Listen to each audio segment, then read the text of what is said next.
This is the CHGO Fire podcast, and the Chicago Fire are in the playoff picture, sort of. We'll get more into that later, as there's currently a total logjam in the middle of the MLS Eastern Conference standings. My co-host today from Men in Red 97 is Tim Holtze. Tim, thanks for coming in. Excited to have you. Thanks for having me, Alex. Gotta say, though, we got to comment on the kit first, the Oasis FC, which is a deep cut if you are in the Venn diagram of Chicago Fire and Forward Madison fans, and we're invested in Forward Madison circa 2019. You know what's going on there. If you don't, yes, that is a kit for an Oasis that has since been demolished. RIP to the Overpass Oases in Illinois. We've got a lot of soccer to get to, though, today. Mainly two games for the Fire. One not so good, one pretty encouraging. And then we're going to take a bunch of your questions at the end of the show. Thanks to everybody both on Discord and on Twitter for sending in your questions. A reminder that if you are a CHGO diehard, you get access to our Discord server where you can join channels dedicated to each team we cover here at CHGO and chat with not only us, but also chat with other fans about your favorite team or teams. So we're going to get through this first game quicker than the second game, Tim, I think, for a number of reasons, because Chicago Fire 1, Orlando City 3. That was never going to be a 9-point road trip, was it? No, it didn't feel like it was. I mean, to be honest, though, if you had told me it was a 6-point road trip before we set off on it, I would have been thrilled. I think Rafa Chiho said the same thing after that game. It's what it is. Yeah, I think this game was gravy. I'm not going to dwell on it too much. We will go over, though, some of the highlights of it. The Fire almost take a lead early. Rafa Chiho has a slam dunk of a header from about 2 feet out, and it's disallowed for offside, and you look at the replay, and you can't be offside in this play because Orlando is in a dead straight line. He would have been able to score this goal even if he had been onside, because I don't remember who the Orlando player was who was supposed to be keeping an eye on him, but he totally loses him. Totally lost him, yeah. And he's wide open anyway, and you, especially from a veteran player, you'd have to have expected that. Come on, man, you got to get that right. Yeah, you said he was about 2 feet out from the goal, which is kind of impossible because it felt like he was 4 feet offsides. Mm-hmm. It's what it is, though. Like, it's a fraction of a second if he just held on, or if the guy that he thought was marking him had been a little bit faster on the jump, is maybe what he was hoping for. Yeah. But the Fire played well through that segment of the game in the middle of the first half. So yeah, 25 minutes in, it's like, okay, we're here. You look at the standings; these teams are about even. You're on the road; it's hot, but still, you're feeling okay. Chris Brady makes a couple great saves, and we'll talk more about Brady a bit later in the show with his best save of the last 2 weeks. But it has been so great to see Chris come back from that injury where he got that cut on his face, missed a couple weeks, hasn't missed a beat, and it really feels like Chris is in cruise control mode now of this is a at least average starting MLS goalkeeper as a 19-year-old, and that is a great thing to be, even if it isn't always flashy. Yeah, and I mean, he's just making key saves in key moments. He hasn't looked intimidated out there at all. Like, he just has stopped making rookie mistakes, like, almost entirely. And, like, that's crazy considering this really is, like, not technically his rookie season, but the first season that he's a starter. Right. Stop me if you've heard this one before, which is a theme of this show. The Chicago Fire still cannot mark across to save their lives. Facundo Torres is the most dangerous player on Orlando City. He's also about 5'9". You can't be leaving him unmarked 5 yards out. Rafa Chiho, in this case, again, has a bit of a mark against him for just totally losing Facundo Torres. Nothing Brady's going to do. 1-0 Orlando. And, again, Orlando finds their key guy, and you can't make it that easy. On most teams in MLS, there's a very obvious guy you can't allow to beat you, and the Fire fail that test here. Because, I don't know. I've said this so many times, and I don't know why I'm saying it again, but, they need to actually start doing this. Put a guy on each post and then man mark. I don't know why we're playing this zone defense thing. We're not playing a basketball game. It's not going to work. You need to mark guys, and you need to make sure that guy or anyone else that is dangerous, the most goal dangerous person off of those set pieces on the team, has at least one person on him. And the Fire have just decided, oh no, we'll just share responsibility and make it a zonal system. And I don't get whose idea that was, and I don't get why we're still doing it. Yeah, the zonal system is great if everybody is on the same page. It's like there's a reason the elite teams in Europe all do it. The thing is, to your point, if you can't successfully do the zone system, then it is a little odd we don't see the Fire go more basic on some of these set-piece defending scenarios. The caveat here is it's a bit of a broken play. The ball is cycled back out. Chios ends up having stepped out and then has to track Torres back in. So it's not the most straightforward, but Orlando takes the lead. They end up taking the 1-0 scoreline into the half. But I do want to dwell here for a moment, Tim, and he will redeem himself a bit later in the show. Rafa Chios, though, as much as he is fun in the attack and a great leader and a good passer of the ball, these slight defensive lapses have been certainly more noticeable this season than they were last year, and a healthy Carlos Terán again means there's the opportunity for competition at center back. Yeah, 100%. It's a little surprising, and I don't know if part of it is that the team last year was playing kind of more of a all hands on deck. I mean, all feet on deck, really, 11 guys playing defense a lot. And I mean, that's part of what got Gaga all of those clean sheets last year. Mm-hmm. This year, they've looked more fluid in the attack, but I think that the byproduct of that is that it means you're more exposed on defense. And I think that's part of why it looks like Rafa has kind of lost a step. I'm not sure if he really has. My read is more that it's the team's going up more. I don't know what formation they were technically supposed to be playing throughout that game, but it really did feel like they were back to having kind of a 3 center back sort of system. And I mean, some of the wing backs were bombing all the way down the field. They were basically level with, strikers at that point. So when you do that, you're more exposed on defense. Sometimes it's what it is. I honestly don't fault him there. I just think it's a byproduct of messing around with the system. And that is the thing, that when the Fire end up in that 3-back, Chios ends up on the left side of the back 3. He's probably not as quick as he used to be. And while Miguel Navarro has been defensively much improved this season, you're still often asking Chios to cover a lot of space out there. 100%. So, halftime, 1-0. The Fire, much like they started the first half well, started the second half well in this game. I think they might have scored in the 50th minute. A Kamara header is punched away from the line by Pedro Gallese, and then Fabi should absolutely score the rebound.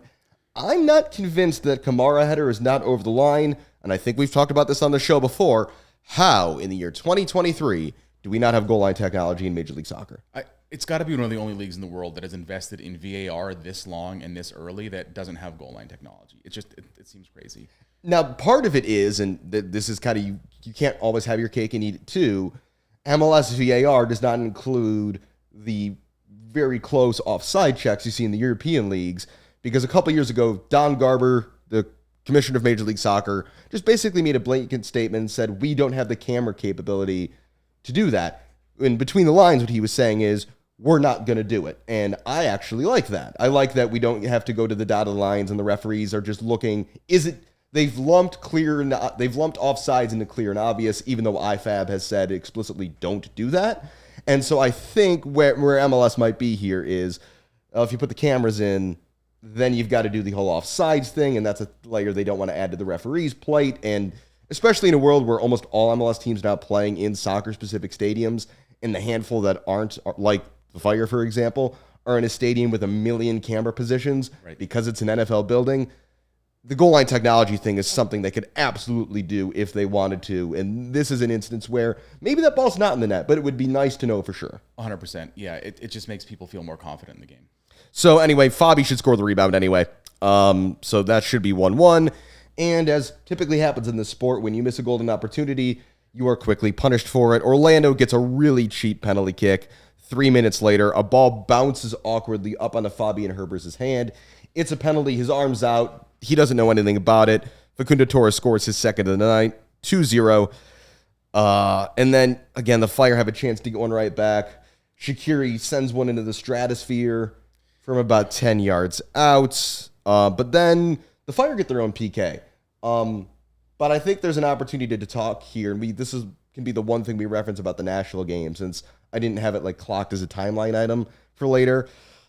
Brian Gutierrez either has to get better at diving or needs to stop diving, because he bought this penalty. There is contact, but Guti's had a few of these now where he's starting to get a reputation for being a bit light on his feet. Yeah, 100%. And I part of it, I think, is a little bit that he kind of knows he's not yet big and strong enough to out-muscle guys, and so it's sort of you swing too much to the other side of the pendulum. But yeah, you don't ever want to be in a position where you don't get stuff called on you because you've got a reputation as being a guy that will try selling things a little bit too hard. Yeah, and so Shaqiri scores the penalty. He's very good at those. So the Fire feel like they're back in that game. Then Enrique for Orlando scores a really nice curling goal. Maybe felt that somebody in that Fire defense should have stepped up there, but they're pushing for an equalizer. There's a lot of space. It happens. Arnaud Souquet picks up a second yellow card, so that's not great. And then it probably should have been 4-1 right at the end. Orlando get like a 5-on-2 jailbreak and totally mess it up. Brady makes a pretty good save in the middle of all of this, but like, this is just an example. Even though they won the game 3-1, Orlando's coaching staff is going to be furious because that's a training ground opportunity, and you've got to score there. I mean, that's the sort of thing that, regardless of the result, is going to drive everybody nuts. Yeah, I mean, it was that kind of a game, I think, for both sides, to be honest. Like, there were penalties, PKs called on each side. Arguably, there were a couple PKs that should have been called that weren't on both sides. So, like, does it somehow karmically even out? I don't know. I mean, it felt like another game where the referee was getting both too involved and at the same time not really controlling the game, which, you know, is what you need because ultimately they're there for player safety. And so it's just one of those things that happens in MLS. Yeah. What can you do? So the Fire gets 6 points on a 3-game road trip. I don't really have any other takeaways than that. I think the team forgot about this Orlando game very quickly. And I'm also pretty content with just forgetting about this game extremely quickly. Yeah. I mean, you know, this was a 3-game road trip to start the second half of the season. On average, teams in MLS win about a quarter of their road games. So the team should have expected to win 2 or 3 total for the rest of the season. They've already got 2. So at this point, it's like, you know, they kind of did, you know, mission accomplished. You know, now it's a 3-game homestand. Yeah, come home with the homestand, get into the mid-season break. And we're going to talk about the first game of that homestand, that win over Nashville SC. But first, a new sponsor recently here at CHGO I've got to tell you about, and that is Bird Dogs. And Bird Dogs shorts make you look good. Their stretch khaki shorts are designed to fit slimmer through the thigh and leg, giving you a truly sculpted look. They do the exact same sort of thing as Lululemon, but they fit way better. And they fit better than regular shorts, too, that are made of stiff, restricting cotton. Bird Dogs have fixed this issue by inventing cloud knit fabric that looks just like khaki, but stretches so you get a way slimmer fit without having to sacrifice movement. And they also use an anti-stink sweat wicking fabric that keeps you cool and dry all day long. We're really excited here at CHGO. I believe we've got a shipment of Bird Dogs on the way to the office right now, so keep an eye out across our shows for hosts and everybody else right here showing off those Bird Dogs in the coming weeks. But right now, you can go to birddogs.com/CHGO or enter promo code CHGO for a free Yeti-style tumbler with your order. That's birddogs.com/CHGO or promo code CHGO for a free Yeti-style tumbler. You won't want to take your Bird Dogs off. We promise you. All right, Tim, next up, Chicago Fire 1, Nashville SC 0? Yeah. That's not a scoreline the Fire ever play. The Fire don't win games 1-0. The Fire go up 1-0 in games and blow leads, but not in this one. First game they've ever won against Nashville as well. So yes, the ALLCITY, is it a rivalry now because both teams have won once? Oh man, I guess we'll take it. I mean, it's what, like the 5th or 6th? I believe this was the 6th game. I believe the Fire were 0-3-2, 0-2-3, 3 losses, 2 draws up to this point against Nashville. So yeah, beginning a rivalry. Yeah, I mean, as long as Dax McCarty is there, there's going to be some friendly competition, even though the Fire squad is ever changing over these last couple of years. If nothing else, Dax and Fabi the 2 guys can reminisce about the old days. Couple notes before we get into the game. We get Yorios Koutsias starting up front as a solo striker for the first time. That didn't really produce any of the exciting moments I think we were hoping for, but you know, it's still fun to see him get that opportunity. It was fun to see how he would work with the trio of Shaqiri, Gutierrez, and Haile Selassie playing behind him. The one other lineup note is Jonathan Dean starts for the suspended Arnaud Souquet. Yeah, it was good to see Koutsias get, you know, that many minutes. He didn't really do a lot as a striker, but he also didn't seem like the game was moving too fast for him. So it seems like it's like small tweaks. You know, there were a couple plays there where I think the Fire would have had more chances that, you know, Kai Kamara would have finished because of his size and strength, which is Georgios Koutsias doesn't have. But, you know, he didn't look bad out there. And the great thing about it is it meant that, you know, Kamara really doesn't have a lot of minutes on his legs over the past week, despite the Fire having to play 3 games in a span of 8 days. Yeah, the team initially tweeted a lineup graphic out and then quickly deleted it that had Kamara starting, Koutsias in. Nothing really seems to have come of that. Kai came in later in the game and looked fine. So I think that kind of calmed any concerns that like there had been like a warm-up injury before the game. Doesn't look like anything of the sort. Yeah, same thing. You know, Carlos Herrán was also on the bench for the beginning of that game. You know, he's coming back off of an injury fairly recently, so I don't know if the thought is that he can go 90, but he can't go 93 times in a week or something like that if it's caution or concern there. So I just thought it was good, sort of like minute management by Frank Klopas. Mm-hmm. And to kind of put a bow on the Coutiers point, the way Nashville sets up, that's kind of a tough spot for Coutiers to be in, because really what ends up happening against a team that tends to play, in addition to, they've got two pretty tall center backs. Walker Zimmerman, not in this game because he was suspended for a red card that wasn't a red card. It should have been overturned. Like, it's one of the dumber red cards I've seen in Major League Soccer, maybe this season, if not longer. But hey, the Fire will take it. But for a team that generally plays two very tall center backs and then a pretty defensive trio of midfielders in front of them, which then gives Hani Mukhtar the license to do whatever he wants, who also doesn't start this game for reasons unknown, but we'll get to him. The best thing really Coutiers can do there is occupy those center backs, stretch that out a bit, because that space right in front of the back four where players like Guti and Shaqiri want to exploit, Nashville clog that area up a lot. So it's not really a sexy game to be a striker in. Your main job there is really, let's break this up. Let's get our playmakers room to get on the ball. And the Fire did that okay, I'd say, in this game. Nashville, though, do get the first big chance. 12th minute, a great ball by Dax McCarty over the top to Teal Bunbury. Takes a moment to settle himself, but that allows Rafael Schihos, who whiffed on a header initially on this play, to get back in position and make two great blocks. So this is the bad and the good from Schihos here. He totally mistimes this initial ball over the top, but the recovery speed to accelerate, close down Bunbury, and stay with it to make those two blocks. Just huge, excellent last-ditch defending. The second one was just phenomenal. And, like, you know, right as we were all kind of thinking in the back of our heads or saying, like, is he losing a step? Is he slowing down a little bit too much?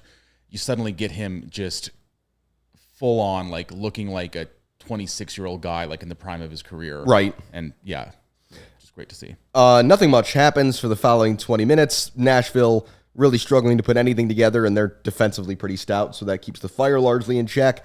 But then in the 34th minute, we get the opening goal. Jack Mayer, who I believe, I'm not sure who came in for Zimmerman, but Mayer is in that left center back spot where I believe Zimmerman normally plays for Nashville. And to make a other football analogy, this play is like when a quarterback thinks he's got a receiver wide open and just doesn't see the linebacker in zone underneath, because Mayer thinks he's got an easy pass here to a teammate, and he hits it right basically into the chest of Fabian Herbers. Suddenly it's a quick 4-on-2 going the other way. Herbers finds Marin Haile Selassie out wide, who cuts it back, and it's just another thump of a finish from Fabian Herbers. Third goal in 4 games, 1-0 Fire. Yeah, fourth goal so far. He's just one back behind Kai Kamara for the team scoring lead at this point, which I did not think I'd be saying. I'm not sure. Is that a good? That's a two-sided coin. That's like, wow, Fabian Herbers is 1 goal off the team lead. The team lead is 5. That's okay.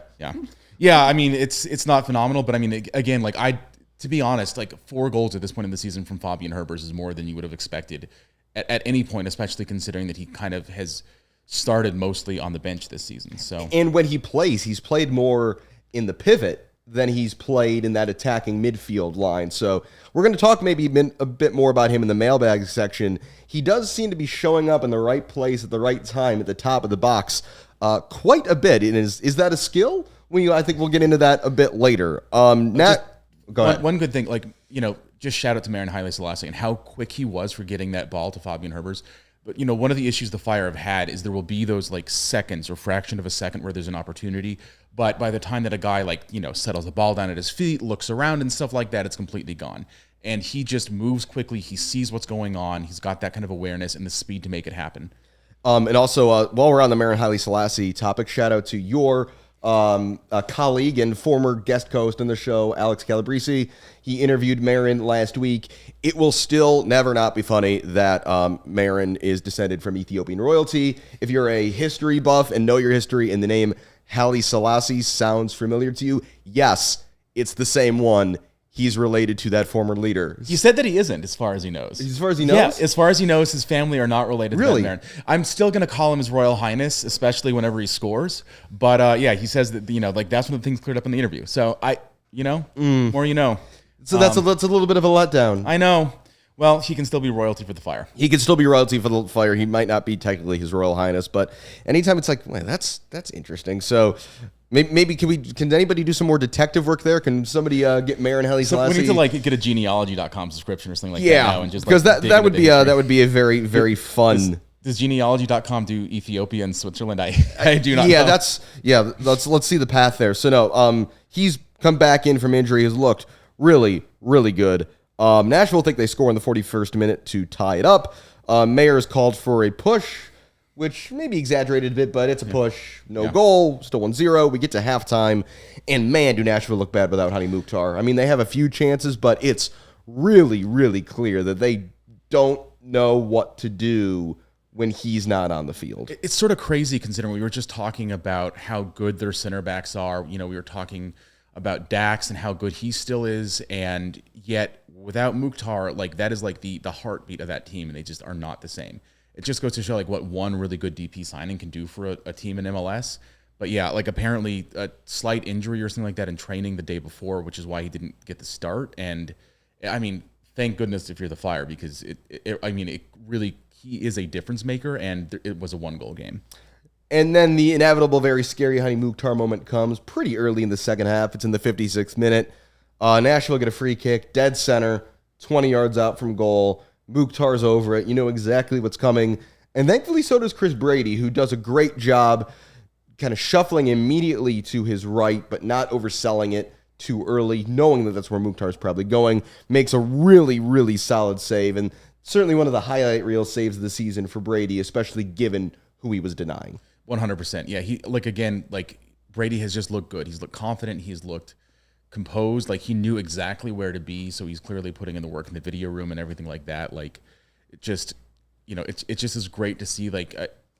I have more confidence now with him making huge saves in big moments than I did with Gaga kind of in his prime, and then I think that I have for the Fire since, you're going back decades. Yeah, the beat, kind of the read on Gaga versus Brady has been for a long time that Brady was the superior pure shot stopper, but that as a prospect, Gaga looked like the more well-rounded player, looked a little bit more comfortable in possession, a little bit more connected. Chris Brady, though, was always regarded as the guy who, if the only thing you were concerned about was their ability to simply stop shots, Brady had a slight edge on Gaga in that regard. And we're seeing that shot-stopping ability throughout this season. 100%, yeah. Same level of confidence, I guess, with Brady in that, almost as a U.S. men's national team fan I have with Matt Turner. He just is good at stopping the ball from getting in the net. So we're apparently not the only ones who made this mistake with thinking that Mayor and Haile Selassie was royalty, because apparently the Spanish language broadcast on MLS Season Pass on Apple TV Plus, according to Miguel in the comments, was calling him El Emperador, all broadcasts. So we got some, okay, somebody's got to clear this up. We need some professional ancestry researchers on this.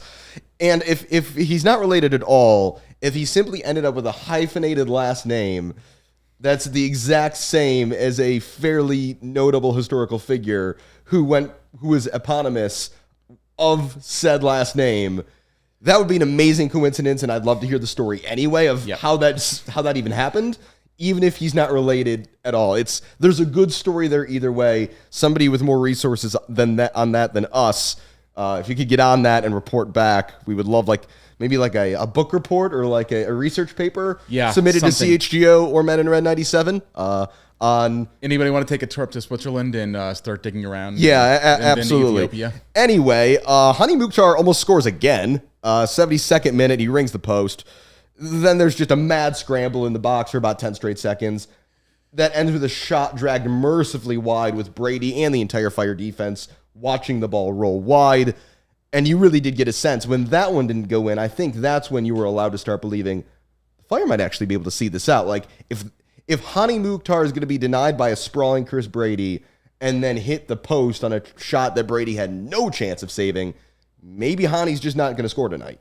Kind of funny that you're saying that, because I think the rest of us were all thinking, here we go again.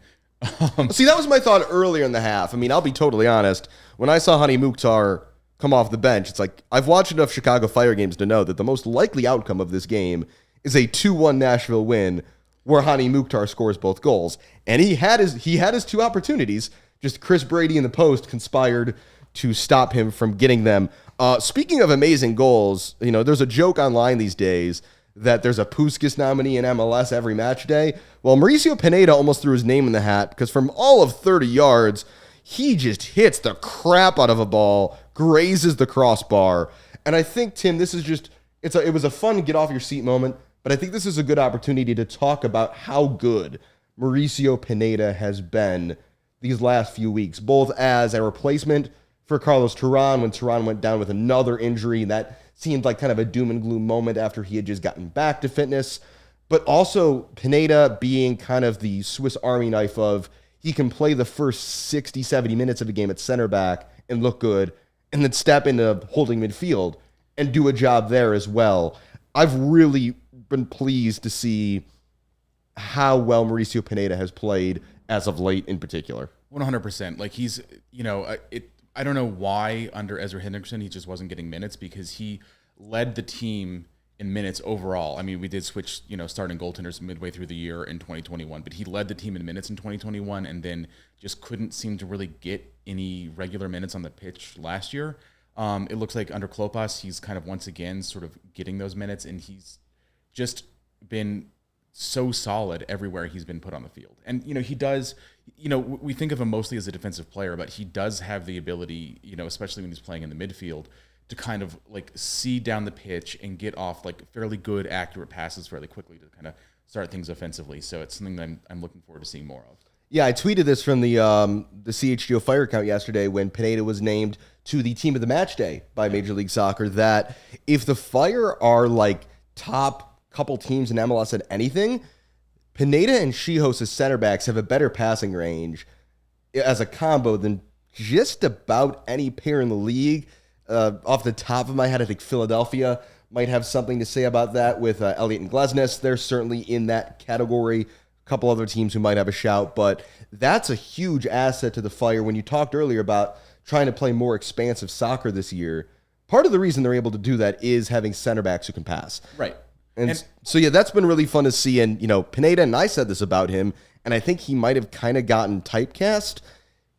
He's certainly probably best as the middle guy in a back three. Mm-hmm. That is, if you look at his profile he played as a 6 in college, but doesn't really have the athleticism to be a solo pivot at the pro level. That is where he fits best. But I think what we've seen this season is he's looked both better as a center back in a 2 and as a defensive midfielder than he's looked in the past. Yeah, he's just getting more comfortable out there. And part of it is like, I think some guys that go the college route, they come in a little bit older and with like a little bit more personal maturity, but like at the same time, it's not like they were really playing high level soccer throughout the year the way that, guys that came through other pathways were. So it just takes them a little bit longer. But yeah, it's great that the Fire now have a problem of like having, Carlos Terán, Rafa Chihos, and Pineda all as like being good, like starting level center backs and normally playing only 2 in the back. And then Wyatt Omsberg, back from injury, we haven't seen that much of, but he looked really solid last year compared to where we were in early 2022 when it was like, if Chihos was out, it just seemed like nobody was coordinating. Catastrophe. Things. It was if Rafa Chihos was out, you could take the money to the bank on DraftKings Sportsbook that over 2.5 goals for the Fire's opponent any game Chihos wasn't in there. And it was, the lines weren't that favorable because Vegas also knew that was free money. So no, it's looked much more solid this year. And if this is kind of the system going forward, Carlos Terán as your closer defensively makes me feel a lot better than, no offense to, when Kendall Burks was the guy being thrown in the back 3. Burks being thrown out kind of wide at right back as he was in this game to really just be a lockdown outside guy. That's a much more comfortable situation for everybody, Burks included, I think. So as good as Terán has been, if that's the system right now, and that also gives you the flexibility, if you ever feel like you want to play a back 3, you can go Terán, Pineda, Chihos, and feel pretty good about that. Yep, 100%. Another couple players we want to touch on real quickly here before we get to the mailbag section. We talked about Chris Brady. He's been great lately. Miguel Navarro, I mentioned. Defensively, what an improved player. Maybe all it took was a little competition from Aceves to just give Navarro that little push. Yeah, and we've seen him getting a little bit more mature, kind of like making some better decisions. Mm-hmm. I used to think that he would just get into this mode where it's like his brain would just shut off and passion would take over and he would get the stupidest yellow cards you've seen in your life.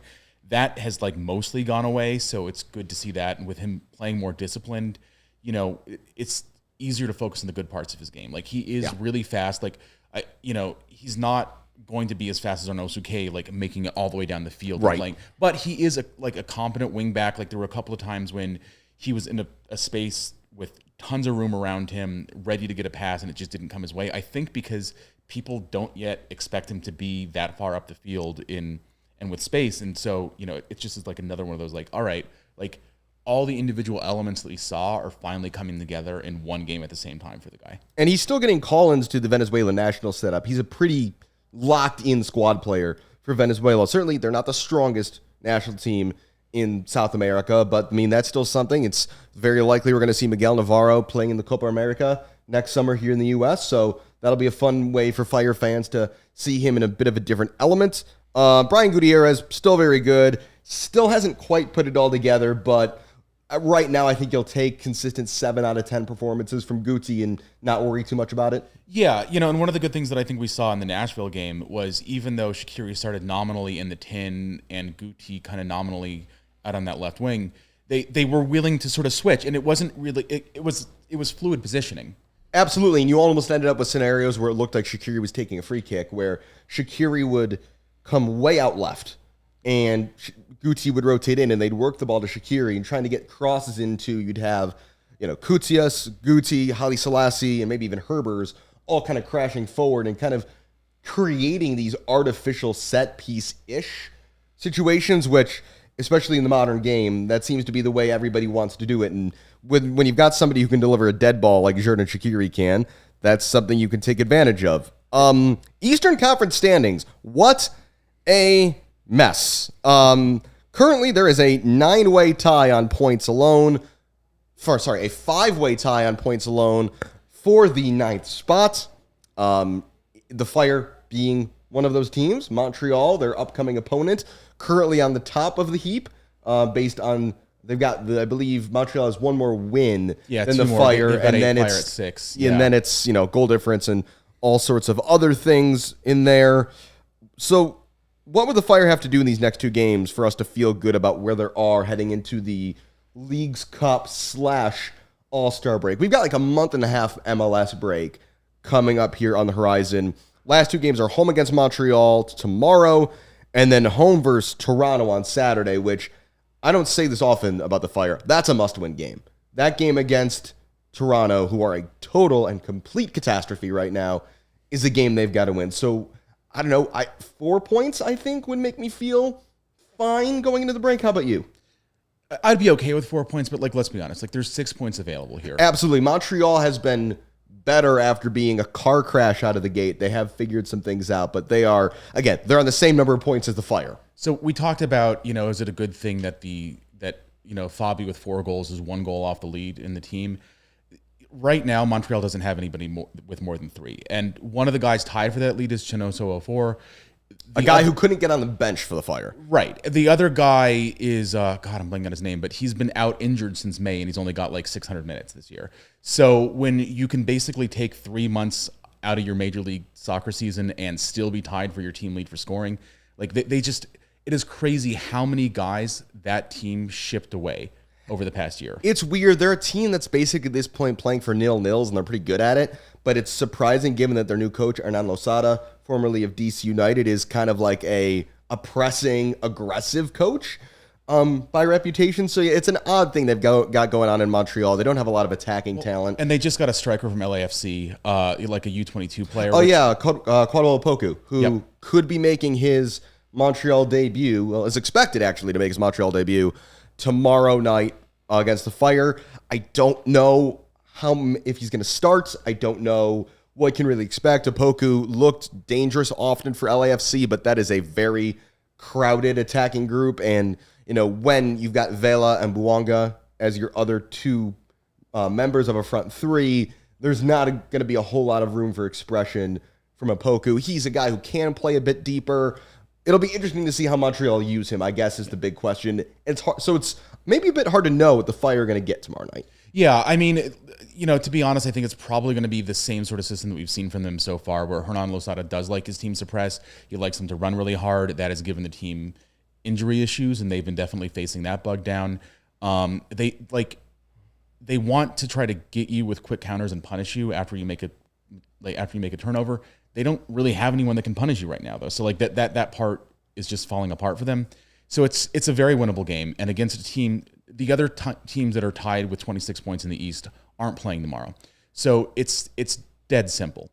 If the Fire win tomorrow, they go to sleep in a playoff spot, and they stay in a playoff spot as long as they are as good or better than the teams that are then below them in the standings for the rest of the year. Yeah, you got the other two New York teams in there, and then I'm forgetting the last one off the top of my head, who's also kind of in that jumble of teams currently in the middle of things. Again, it's a mess in the Eastern Conference. Cincinnati's lapping the field, basically. Toronto and Miami are bad. Behind, yeah. They're real bad. Miami, though, that's probably about to change very quickly. We are about to get to your questions from Discord and Twitter, but first, a word from another one of our sponsor, Shady Rays. Take on the sun with gear built to last. Our friends at Shady Rays have you covered for the warm weather ahead with premium polarized shades at an affordable price. Shady Rays is an independent sunglasses company that offers a world-class product that's just as good as any expensive pair we've worn. Durable frames and extremely clear optics for all of your outdoor adventures, and that's not all. Shady Rays offers the most insane protection in all of eyewear. Every single pair is backed by a lost and broken replacements guarantee, which is really helpful if you're someone like me who has a habit of losing your even more expensive sunglasses. So if you lose or break a pair, even on day one, they will send you a brand new pair. No questions asked. So wear your Shady Rays with confidence because they have your back long after you purchase. Together with their customers, Shady Rays is providing much-needed support to nonprofit partners across the U.S. through Shady Rays Impact, from building play sets for pediatric cancer patients to providing young adults with MS the outdoor adventure of a lifetime. Shady Rays is making an impact in your community and others like it now and for years to come. If you don't love your Shady Rays, you can also exchange them for a new pair or return them for free within 30 days. No risk when you shop. Their team always has your back. Exclusive for CHGO listeners. Shady Rays is offering, lost my spot there for a moment, apologies, is giving their best deal of the season. You can go to shadyrays.com and use code CHGO for 50% off 2 or more pairs of polarized sunglasses. Try for yourself the shades that have been rated 5 stars by over 250,000 people. Shady Rays, kind of butchered that one. I've normally been pretty good at these ad reads. So again, that is code CHGO for 50% off 2+ pairs of polarized sunglasses. Okay, Tim, mailbag time. Shout out again to everybody on the Discord and on Twitter for sending us in your questions. We are going to start off with Michael C. from Discord, and Michael asks, can we expect the Fire to push for a playoff spot? And if so, do we still add, or is the roster set for this year? So I think we kind of just touched on the first part of that question, Tim. Can we expect the Fire to push for a playoff spot? Yes. 9 teams make it out of the East. There's a jumble of teams there. The Fire are just as prepared as any of them to make that playoff push. I don't think we expect the Fire to suddenly fall away at any point. Yeah, I mean, it's obviously anything is possible in MLS, as a team that was in 12th or 13th place that beat the second team in the East last Saturday, it happens. But right now they are right in the thick of it. And again, they can be in a playoff spot and with some room to spare going into the League's Cup break. So whether they get there or not, right then, it doesn't really change the long-term math of the Fire. Just need to keep on winning games and drawing fewer games, even if it means picking up the occasional loss here and there as a result. But yeah, they should be pushing for the playoffs. I mean, with 9 out of 15 teams making it, you have to be average and then you're in, and the Fire just have to aim. And then anything can happen once you get into the postseason. As for are they going to add, or is the roster set? I think the Ousmane Doumbia signing made a pretty clear statement from ownership that the current administration is not going to be allowed to make any signings with implications beyond this season. So could the Fire still add? Sure. Maybe there could be 1 or 2 more additions brought in, but you're not going to see any long-term commitments. Excuse me. That DP striker isn't coming this season. That's going to be an off-season purchase, if at all. So no, I think this is kind of the team you get. Doumbia, not here yet, still working on some visa issues. Again, so maybe you get some depth pieces, but Doumbia is going to be the last guy, I think, brought in who maybe finds a way into the starting 11. Yeah, I would expect that Doumbia will be getting significant minutes. I know the team had sort of been considering some other changes around the midfield, and maybe that opens up some money for getting a striker, though not a DP striker. It looks like just with Federico Navarro out for a few weeks with an injury, those plans are almost certainly going to be put on hold, and they're going to be standing pat. It means Doumbia will probably be getting some minutes, and we'll be seeing what he can do at the MLS level. But the problem is, without spending like DP or at least some significant amount of money, the idea of like a depth striker being the guy that helps you is sort of like a logical non sequitur. So I don't know that it really makes sense for the team to try to find a guy who can play as a striker if he's not going to be that good. Right, and especially because when you look at the current striker pool, Kasper Schmeichel expiring contract, Kai Kamara, is he going to play another season? That seems dubious. I mean, I know he wants the MLS goals record, but catching Wando seems kind of out of the question right now. He's going to get Landon Donovan. He's one goal away from that. So I would not be surprised if Kai hangs it up after this year. And then Kutias is the only 9 on the roster, and you've got all sorts of flexibility to work with there. So yes, while that is the thing that would elevate the Fire the most, don't expect anything before December or January on that front. All right, thank you, Michael, for your question. Next up from Discord, Jack TC asks, how fast would you ship Shaqiri off to the Saudi League? Well, I wanted him shipped to Switzerland before this season, and that didn't happen. My answer to this is if the Saudis have been throwing around a just hilarious amount of money. There's about $13 million of salary left on Xherdan Shaqiri's current contract, which runs through next year. If a club in Saudi Arabia wanted to simply buy out the remainder of that contract and pay a small transfer fee on top of it, I think I'd be okay with that. I don't know what Shaqiri's open market value is at this point. It's probably not a ton. So, I mean, if he wanted to go and it made financial sense for the Fire, sure, let him go. I don't think you would say no if the right offer came in, but I also don't think you're at a point where you're like aggressively looking to get rid of Shaqiri right now. I think part of that is I don't think you can really get the offer to come in, and the way that it works with MLS rules around the transfer fee that we paid to bring him here and all of that, we wouldn't really be getting any GAM back, which is part of the equation that you'd want when you're shipping a guy, especially like a DP off. Not that that's the biggest factor. We've seen Shaqiri doing some of those Shaqiri things in the past couple of games. It hasn't resulted in him getting on the score sheet other than that PK. But I think the best hope is that we just start seeing some more of that and it starts connecting in the right places. Some of that better sort of like link up play with Guti. I think, and Guti kind of growing into the game more, maybe we'll start seeing that more, because he just has never really had to be the guy primarily carrying the load for a team, and that's what the Fire asked of him. So maybe with that pressure off, with him kind of like getting into the final year of that deal, we'll just start seeing better play from him, and I think that's the best hope for the Fire. Yeah, I wouldn't break it up this year. If the right offer came in the offseason and you've got time to roster plan for a future without Shaqiri, great. Not right now, though. So how fast would I ship Shaqiri to Saudi Arabia? Not for at least like 6 months. I guess is my answer to that question. If the right offer came in, we are still talking about a guy on a DP contract with all of that, and in terms of like the Fire's future, it sort of looks like we're going to need some significant roster turnover with whoever's making those decisions. But I just don't see somebody offering enough money to make it worth the Fire's while to make I think unless somebody came in with like a $10 million offer, I don't think he's going anywhere. One final question from Discord. This one is from Austin, and Austin asks, what more would you like to see the Fire do to grow soccer and their presence in Chicago even more? I like this question a lot, Tim, because a comment I make to a lot of people is that I think the Fire in the last 2 years have basically gotten everything right except the team that's on the field playing the actual games. There's been more community investment for sure. They're getting a training facility built close to Soldier Field. That is huge. Just in general, it feels like the relationship with the fans and just with the community at large has healed quite a bit from the state it was in a couple of years ago. But you and I were talking about this off show beforehand, and I think it's an interesting question. Something in terms of an impact the Fire could make on Chicago soccer.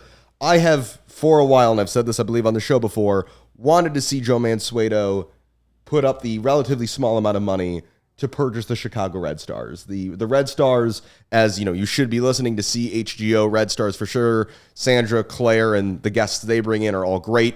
Should definitely be tuning into that show as well. That team is in a dire spot. their value is only decreasing by the day of them not yet being sold.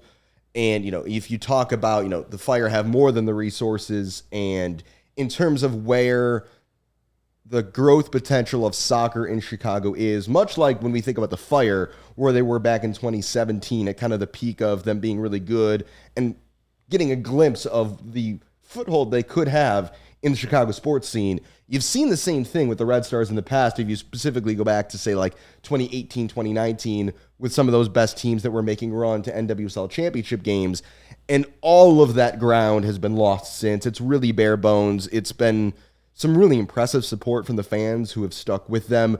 But basically, that's a team that's going to need to be rebuilt from the ground up by whoever takes it on. So I really think, even though Mansueto has said in the past that he's not really interested, again, to me, it just still seems like such a no-brainer from both a PR and a financial perspective, especially where the NWSL is going. You've got teams selling for 8 figures now, and you could probably pick up the Red Stars for, this is going to be a total shot in the dark. You could probably pick that team up for between $5 and $10 million right now. But you made a good point when we were discussing earlier that while high level that might make a lot of sense, logistically you can understand why it might not be able to happen. Right, because Joe Mansueto seems committed to Soldier Field being the home for the Fire for the time being, but no one thinks it's a perfect venue. Like, the team is having to schedule matches, at weird times of the season, sometimes too many early home games, not enough when the weather's nice, to try to avoid the Bears playing at the same time and getting kind of kicked back to Bridgeview.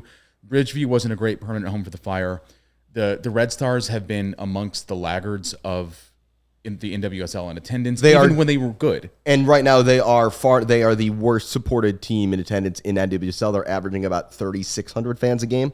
At a time when the league's attendance has grown significantly over the past few years. Especially much like in MLS, you're looking at some expansion teams. So in MLS, you think Austin, you think Cincy, you think Nashville, you think LAFC. All of those buildings are full basically all the time. NWSL, Portland's been the league standard for a long time. San Diego is killing it. Angel City's not far behind them in terms of attendance. So yeah, and Kansas City's building a soccer-specific stadium for their women's team. Like, it's becoming a different league than it was just a few years ago. And the money you're going to need, not only whether it's Joe Mansueto or somebody else, whoever takes over the Red Stars, there is going to be some needed big investment. But to the point I think you were going to get to, where do you put them? Because Bridgeview isn't working out as a good location for them for their home. It's the same issues the Fire had, but magnified. I don't really see them playing at Soldier Field, and we already have an issue of there being too many events at Soldier Field with the Fire playing there. So do you really want to be adding, that many more games on top of it?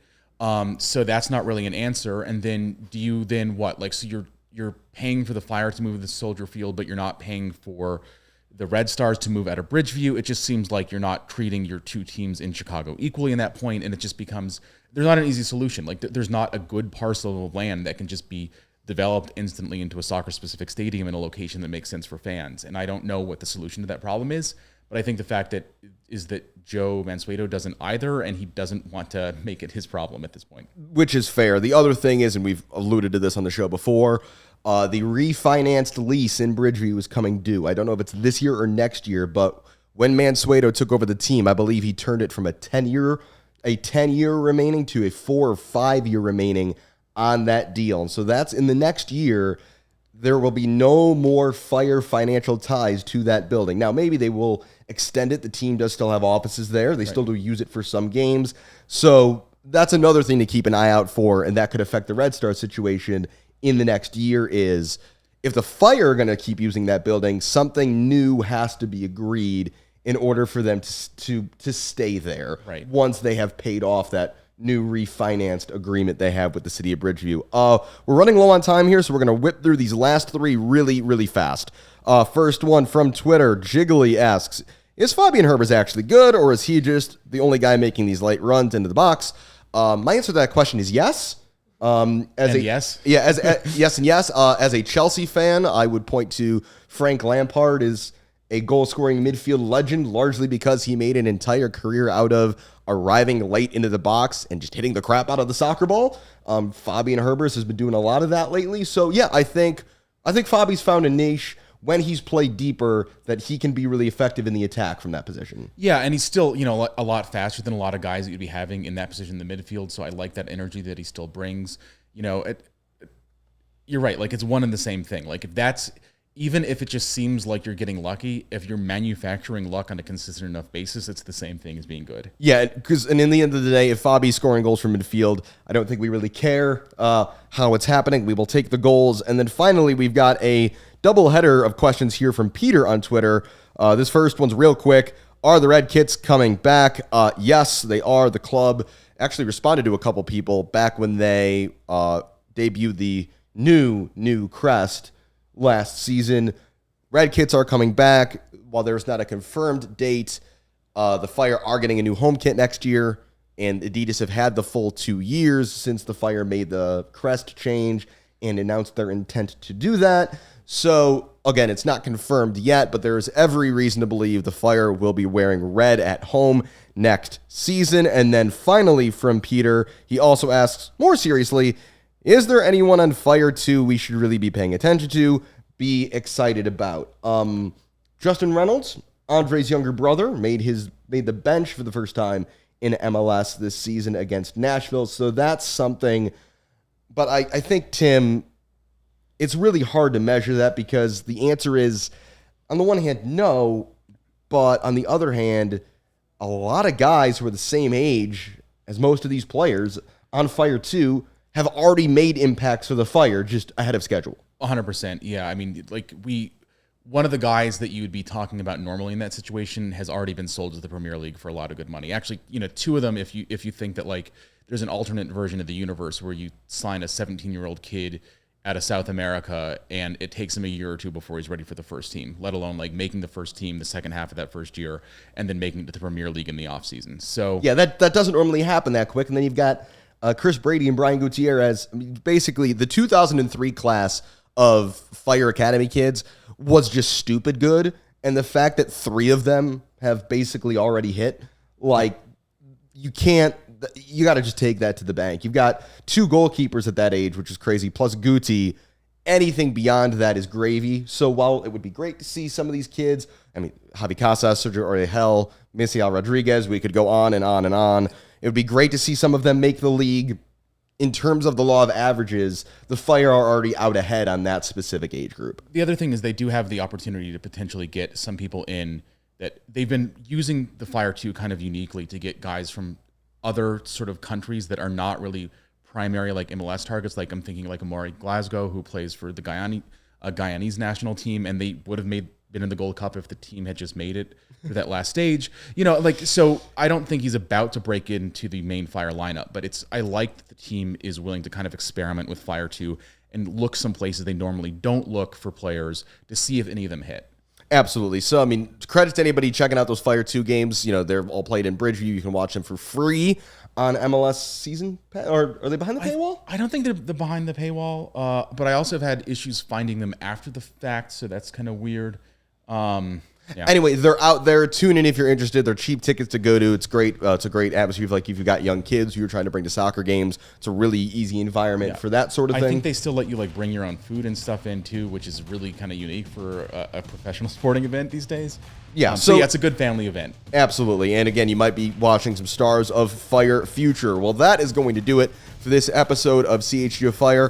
Tim Holtze, thanks so much for coming in. Where can people find your work and what you're up to? minutedred97.com, or you can find me at sing_electric on Twitter. Excellent. So we'll hopefully see Tim down the road again this season here on CHGO Fire. A reminder, 2 upcoming games before the Leagues Cup and All-Star break tomorrow night at home against the Club de Foot Montreal. Not even, just CF Montreal now. Just CF because, again... Rebrand. We're familiar with that's the rebrand derby tomorrow night. The former employees of Georgi Mihailovic derby as well, although that's a mouthful. And then on Saturday, they close out the first half of the season at home once again against the mess that is Toronto Football Club. So check out those games. Maybe we can get the Fire going into the break with 6 more points. And 2 weeks from now, we will be talking, I believe, some Leagues Cup as the Fire prepare for their debut in this new and exciting, maybe, tournament between MLS and Liga MX. But for now, that's going to do it for this episode. I'm Alex Campbell, and we'll see you in 2 weeks.